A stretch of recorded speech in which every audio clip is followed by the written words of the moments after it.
Welcome, fellow fans of Clash of Clans. It is your host, Galadon, and yes, the Clash of Clans massive summer update is upon us. And we know most of the information there is to know at this point, at least about the change to the troop levels, defense levels, the meta, Builder Hall 9, things like that. So let's go ahead and get an absolute expert opinion. Itsu, the Builder Hall champion, the multiple CWL champion, one of the first players ever to qualify for the finals for the $1 million World Championship.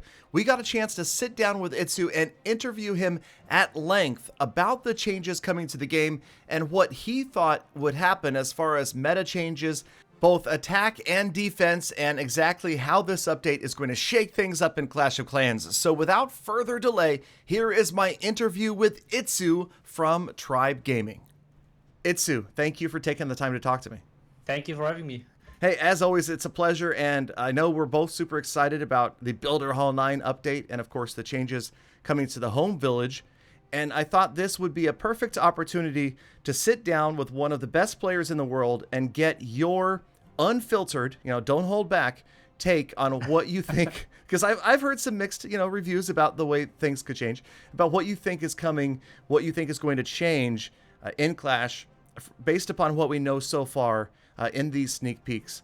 So I thought, obviously Builder Hall 9 is coming and you're a former world champion in the Builder Hall, but I thought we'd start with the home village because more people, I think, are going to be interested in the changes to the home village. And maybe just right off the bat, we've got new levels to the heroes. So what, we've got 20 new levels total for the 3 heroes? Yeah, 5 new heroes, 4 levels for the king and queen, and 10 levels for the warden, which is insane. I think the biggest change. I think the king and queen would be kind of nice, but at the same time, the biggest change will be by far the warden. And I think that will benefit the most like hybrid attacks, like Lalo, Miners, and Hawks, because it's kind of nice to have the extra health or the longer toe mobility on your bowlers or P.E.K.K.A for P.E.K.K.A smash or bad step attacks. But overall, I think it's way more value on kind of those swarm troops like Hawks, Lalo, and Miners, like I said. I see. Okay, yeah, that makes sense. And because it's 10 levels to the Warden, that's 2 levels to his Eternal Tome ability, right? Because he gets a new level. Yeah, it's going up from 6 seconds to 7. So 1 more second. And that 1 second could be all the time in the world for an attack like that, right? Especially with the Tornado Trap. Like, you could use the Tornado Trap, or like the Warden ability, if there's a Tornado Trap next to the Town Hall, way more early. So that's super more value. So that should be really nice and could be cool to see what people try to do with the new stuff. Yeah, I'm definitely interested. And so you think that we'll see a strengthening to hybrid attacks, and does that also imply, obviously, Queen Charge, Queen Walk? I mean, we've got a 65 Queen now. Yeah, I think, well, still think that overall, like for pretty much most of the players, P.E.K.K.A smash is the best way to go, because the healer like changes, I would call them. Right. They're not really affecting them. Like, it's kind of like, I don't know why Supercell did that, but in my opinion, it's not changing pretty much anything, because bowlers always grew, P.E.K.K.As always grew up. Bowlers split, that's okay, but the main thing what you want to do is to make your P.E.K.K.As stay alive pretty much the whole raid. The bowlers most of the time is just, or are just for the entry and to get a little bit more like damage into the village, to get your P.E.K.K.As further into the base and kind of funnel them in the village as well. So they're kind of dying anyway, even with the like old healers kind of. So I don't think that we will see a change to P.E.K.K.A smash and the power of the strategy. So what I would like to see is that they change the healers overall, like how they work on normal troops, the healing. Because right now, they have like the healers, they're healing 100% to troops and only 50% to heroes, which I think is a good thing. Otherwise, Queen Walks would be totally OP. Right. So they shouldn't change the healers overall to heroes, but just make it like not 50% different, make it maybe 40% different. So it could be always already better than what we have right now, because I don't want to have once again like 70% of the attacks being P.E.K.K.A smash in the qualifier for Poland. So that would be kind of sad to see. I agree, and I feel like even that last season, I feel like we did see a lot of them. But see, to a semi-amateur like me, I just assumed when I saw that healer nerf, which ends up, if you do the math, it's something like a 33 to 35% reduction in healing efficiency, right? That range, because it's a radius, it's not just tiles. I assumed that was a direct nerf to P.E.K.K.A Smash, but you're saying it won't change it that much. No, it won't change it because, like I said, the Packers are grouping up too much, so they're always together anyway. I see. That really tight group won't be affected by that radius change. Okay. Well, that makes sense. And yeah, so I guess we'll just have to wait and see if there is a further change. I mean, we of course have another level to the Rage spell, which is also an offensive boost, right? That's going to help Queen charges and things like that as well.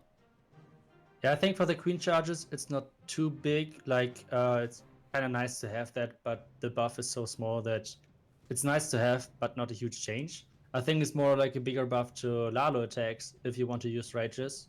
And at the same time, you have the new haste level, which is like another buff to Lalo. I think Lalo will be way stronger with the update. And that's nice to see because it's like a really, like a high risk, high reward attack. You took the words right out of my mouth. So it's always super cool to see and to watch and to learn from the best.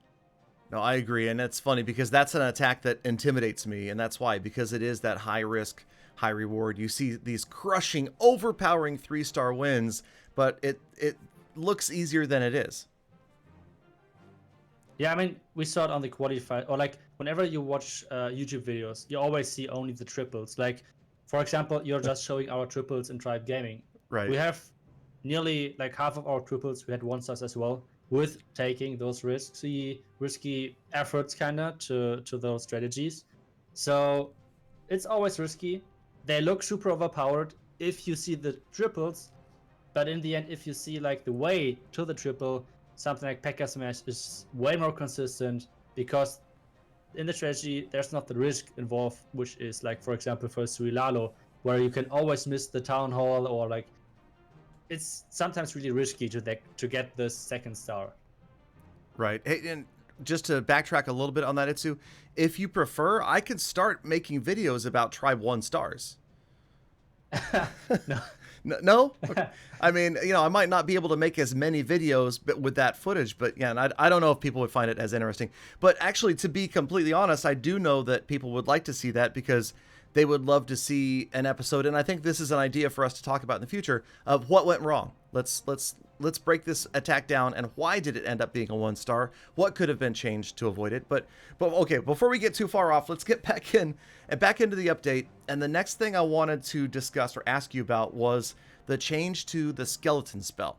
And I've heard a lot of people talk about the skeleton donut, the skeleton spells coming back, being more effective again. Do you think that the shield that the little skeletons are going to have is going to make a significant difference to the way the skeleton spell is used?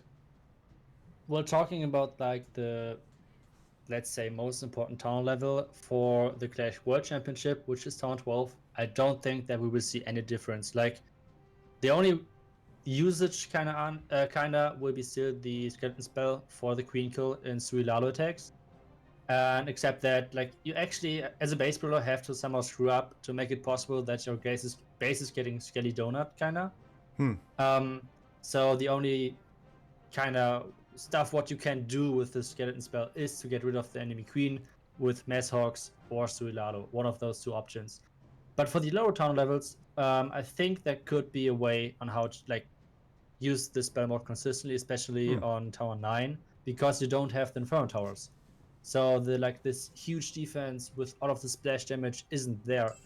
So that could be an option to choose, or like to opt in. But like for Town Hall 10 and 11, let's see, I guess. But right now I would say no, it won't make any difference. Okay. Interesting. Yeah, I haven't really, that's not something I've ever really used, a skeleton spell, and I don't actively play Town Hall 10 and 11 in War right now, so I wouldn't know. But that's something that we'll definitely watch. And of course, now one more thing we've got is a new Golem level. So is Go Wipe going to be the OP 3-star strategy from now on? Say yes, Itsu, say yes. Yes. All right. Yes. All right. That's it. Thank you guys for coming. No, but I think in offense, it's kind of like the P.E.K.K.A earlier. Like there's no strategy right now where the Golem has a spot in it. Like if you need a tanky troop, you will use the P.E.K.K.A. If you need like I don't know a huge tank in front of your kill squad, and there's the problem, you will never do kill squad on turn 12. So you never need your tank in front of anything because you either do queen charges or if you do something like tanky all-in stuff, you normally use your P.E.K.K.A in combination maybe with your siege machine. So there's no strategy right now where the Golem could fit into. So I think the Golem won't be used in offense, but on defense there might be a usage for it because the explosion damage got buffed as well. Oh, so that's it's right. actually taking a lot of damage to, for example, Queen, the overall troops, and a lot of other like combinations. And I think it could actually work against Mass Hawk Rider because in the end, the Hawk Riders tend to group up, and you won't be able to save a heal spell actually for the Golem explosion.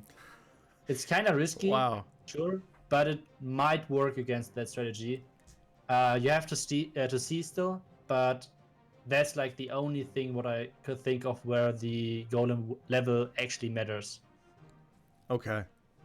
That makes sense. Yeah, well, I didn't honestly expect it to come back into the meta. I mean, it seems like kind of a feeble attempt to strengthen ground attacks, especially when, P.E.K.K.A.s are so strong, P.E.K.K.A Smash, P.E.K.K.A Bobat, that sort of thing. So, but it's nice. At least they have another level. So, and let's see. So speaking of other levels, the only defensive upgrade we're seeing this update, besides obviously the King and the Queen and the Warden on defense, is mortars. So, and I know we've discussed this earlier before we started this interview about the idea that overall offense is getting stronger, and a lot of players see that as a problem or a potential problem. And I wanted to talk to you about that and where you think it stands as far as like 3-star hit rates in CWL and what you think is going to change overall. Like, how is the entire war scene going to change? What is the meta going to change as far as hit rates? So, like you said, I always watch all those statistics for the Clan War leagues really closely.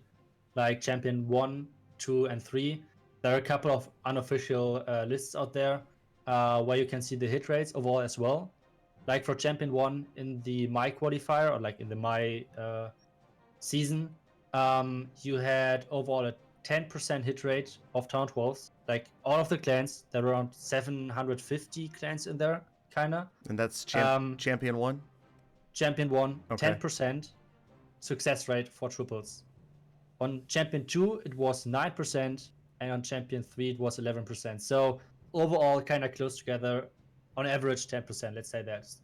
And with all of those buffs to the offense, let's even say that the hit rate is like getting doubled. You will see 20% success rate, which in my opinion is by far not too easy. The biggest issue I think is what people see is that, well, they most of the time watch the best players on YouTube channel, on live streams, whatsoever. So it's always looked kind of easy because, well, normally only the successful attacks are getting shown. And in the qualifier in Poland, you can most of the time see kind of actually how hard it actually is to get 3 stars because most of the clans over there get in the group phase maybe 30 stars, which is a 2-star average, which isn't too good in like 15 attacks. And I think so far the best one was 35, which means like out of 15 attacks, 3 triples, 5 triples, I'm sorry. So I think it's kind of nice when it's getting a little bit easier. So I don't really see that big of a problem like a couple of guys are seeing. But maybe I see something. I'm not seeing something what they're seeing. So let's see, I guess. The numbers don't lie. I mean, you're right. If it's 9 to 11% in Champion League overall right now, and that doubles, I would agree with you that that's not a bad thing. That's not enough to make it crazy. We're not going to see like, 45 to 45 ties all the time in war, for these 15v15 wars.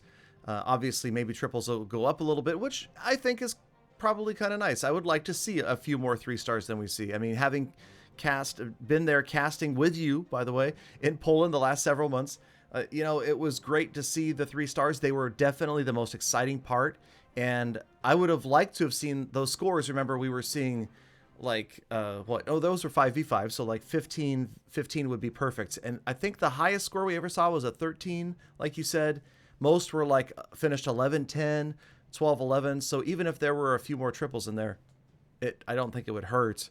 And again, you're right. Those are the best players in the world. Us average players, I mean, heck, I haven't 3-starred in Tribe yet. I've had, in this last CWL, I had an 88 and a 98, but I haven't tripled yet. I would like to be able to triple. So maybe this update, and of course your continued tutelage of me, will enable me to grab a 3-star. But, okay, well, cool. I think we've covered most of it. And then, of course, now there's Builder Hall 9, but I don't want to get too lengthy with this episode, so maybe we can always come back and discuss Builder Hall 9 next time, because that is exciting, and I can't wait to see what you and your guys are going to be doing with Hog gliders. So I bet you have some ideas there.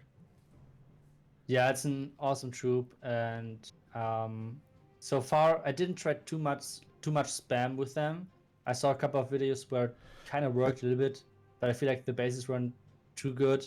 But so far, my thinking of them is that they're really strategic. Like, you actually have to use maybe 1 camp of them, and then sprinkle them in, like kind of like to just stun the most important defenses. I tried to combine them with Night Witches, with the P.E.K.K.A, and with, for example, Barbarian. So that's working really good. For example, if you stun the Crusher for the P.E.K.K.A, so they're not getting too much damage and stuff like this. So I think it's a super cool troop, a super strategic troop, and that's like one of the best things what they could have added to Builder Base. So I'm super excited about that. But in the end, you never know like what the people out there are doing with the new stuff. Like, they're crazy and really creative. So that's always nice to see. I'm definitely looking forward to it. And to steal your phrase from earlier, high risk, high reward, certainly correct for hog gliders. And I did that. I experimented in a recent video. I was trying to drop like 1 in with an air attack just to stun, say, the air defense. I wanted to call them air balls. What the heck? I can't even think of the builder base air defense right now. Air bombs, right? Just to try to get there and stun that. The crackers or the big splash damage. I never learned the name. I just call it something. The big air balloon things. But yeah, those things. But yeah, so I'm definitely looking forward to that, and maybe we can have you on again, get in-depth in Builder Hall 9 stuff. But yeah, I'm excited for that as well. I'm super pumped. I'm looking forward to this. And then, of course, we've got Operation Blue Skies that we can't really yet talk about, but we will know a lot more about this very soon. And I'm excited for how Operation Blue Skies is going to tie into the change in the meta in attacking. And I know we can't get into details on that yet, but let's get you back, Itsu, after we know everything about this update, and then we will definitely dive more deeply. And you can keep us from drowning, because otherwise I won't be able to keep up. I would try my best. All right. Well, thank you, Itsu, again for your time. Thank you for hanging out with me, and we will talk to you very soon. And again, before we leave, I know that we're going to be talking about it in more detail soon, but you're kicking off an English YouTube channel, so I want to help start to build the excitement and the hype for that, because that is going to be a great addition to the community here at Clash of Clans for those of us who speak English and don't speak German. Yeah, I have so many requests about like me starting or like actually transitioning to English, but I have so many viewers from Germany and they were already around there for so long and supported me so much, so I don't want to quit them. But at the same time, I see like so many requests for English. So I decided, okay, let's try it for a couple of weeks, month, and decide after that whether we keep it or not. So let's see. Cool. I'm excited. All right. Cool. I'm excited too, Itsu, and we'll definitely talk again soon. So that concludes the interview with Itsu, and let me tell you, it was really eye-opening experience. And we went on, those of you that were in the Facebook live stream, we went on and Itsu spoke with us for like another 10 or 15 minutes. It was amazing. He answered some more questions from viewers. So again, I hate to hammer this home, but come on, fb.gg/real Galadon Gaming. You guys can stop by there and chat with me. I also have pro guests on from time to time as well. We've had Oskivim stop in and crush my base. Of course, Itsu and other players from Tribe Gaming. So yes, it's going to be a huge change, or is it? The home village, is it really going to change that much? I honestly feel like things are not going to be all that different. We have the new levels. I'm actually most excited for the Builder Hall 9 stuff happening, and you know, auto, is it too much? And that's something we didn't touch on because I mostly wanted to stick to strategies when speaking with Itsu, but you know, the general community opinion about auto, and I've heard players say that they feel like most players that will be able to max out the new auto, the 6th builder, are players who don't need a 6th builder as badly. And so it is kind of a catch-22 in that regard. And I'm just wondering again what you guys think about that. So down in the comments of this episode, make sure you let me know, and I will do my best to pass that information and feedback on to Supercell. But remember, the best way to get it to them is always through either the forums or their own social media. I don't work for Supercell. I'm not an employee of Supercell. And heck, I recently retired from casting, so I even have less trips over to Finland coming in the future. So, but I still hope to go back. No, don't get me wrong. Definitely have a blast over there every time I go. It's just that I had to take time off of casting in order to focus on streaming and family and, of course, the YouTube channel that you guys are watching right now. How about that? Anyway, so, okay, let's wrap this up. Yes, believe it or not, if Galadon can 3, the strat's OP. Or wait, no. The new saying is, if Galadon can 3, that's right. It's me. Because Galadon is OP. But I don't know, I'm getting better. I'm getting slowly but surely better. These were Hog Riders on a new maxed out Town Hall 12 with, you noticed, the Lava Hound CC, and we got through it anyway with some mistakes. You know, I still make mistakes here and there, but I feel like, and Itsu mentioned this earlier, Hog Riders are extremely strong. Maybe right now the strongest Town Hall 12 troop. Level 9 Hog Riders are crazy, and I'm having a lot of fun with them as well, as long as I can get the Town Hall down early. That's the key with Hogs. But don't forget, the sneak peeks are not over. In Darian's interview that I did on the channel a couple months ago, back in April, I guess it was, remember that he promised that Operation Blue Skies was coming at the same time as Builder Hall 9, so anticipate more information coming your way very, very soon. And as always, this channel is the absolute best place to get your earliest and most accurate in-depth update information, so make sure that you stay tuned, stay subscribed, stay notified, follow me on social media, come check me out live streaming on Facebook, gaming, and above all else, get out there and make the best of the rest of your day. I appreciate you guys, but let's all appreciate life. So be kind to other people, be kind to animals, be easy on the planet, and of course, as always, I hope to see every last one of you and your friends back here again tomorrow for more full attacks.